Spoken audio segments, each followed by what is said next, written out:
So hello friends and welcome back to Put Animals and I'm here back with my goose. हम अपनी goose के साथ वापस हैं और इन लोगों ने एग्स दे रखे हैं 7 हमारी जो अडल्ट फीमेल है हम लोग का ये मेरा पर्सनल पेयर है उसी के बेबीज हैं ये. सो ये इसने 7 जो हमारी अडल्ट फीमेल थी इसने 7 दी हैं एंड जो हम लोग की सेमी अडल्ट फीमेल थी she has only given 2 eggs.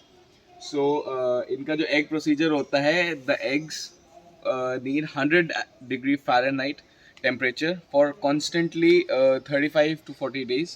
इनका टेम्परेचर फ्लक्चुएशन होएगा तो बहुत प्रॉब्लमेटिक होता है इनके लिए, इसलिए they need to keep the temperature maintain and ये उठती नहीं है अपनी जगह से.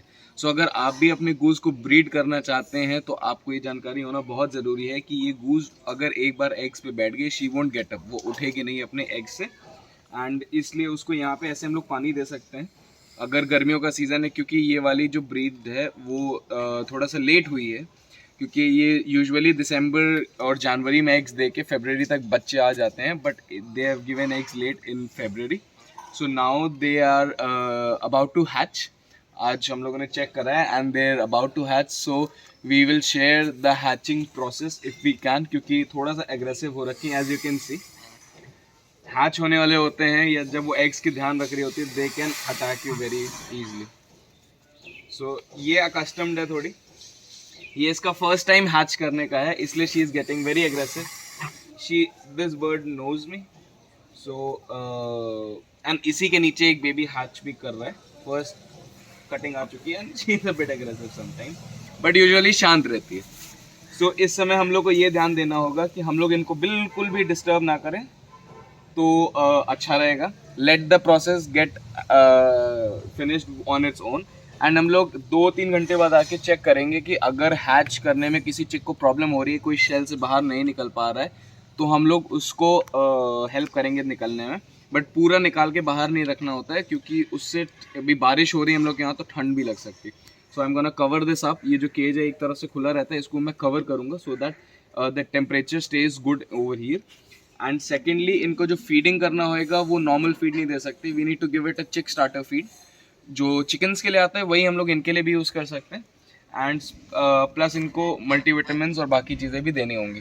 सो that's how we gonna keep these clutch of eggs and we'll keep you updated, जिससे आप भी अपने गूस को अच्छे से ब्रीड करा के अपने चिक्स का ध्यान रख सकते हैं. एक चीज़ का बहुत अच्छे से ध्यान देना है कि चिक्स में इनके मोर्टालिटी रेट बहुत ज़्यादा होता है. बहुत ज़्यादा means it goes up to 90% अगर आपने ध्यान बिल्कुल भी नहीं दिए. सो हम लोग को इस चीज़ का बहुत अच्छे से ख्याल रखना पड़ेगा कि हम लोग के जो चिक्स हैं वो हेल्दी रहें, स्टेबल रहें एंड हम लोग के चिक्स ग्रो करें.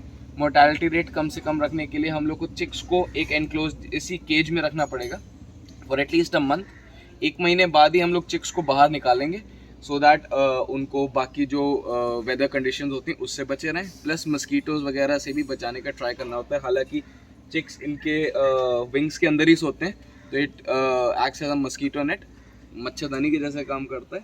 सो उससे चिक्स काफ़ी हद तक बचे रहते हैं. बट अगर आप अपने गूज के अलावा चिक्स को रख रहे हैं, इंक्यूबेटर्स में हैच करना काफ़ी मुश्किल होता है, बट अगर आप इंक्यूबेटर में हैच करके हैच हो जाता है तो ये रिमेंबर मस्कीटो से भी इनकी जान चली जा सकती है.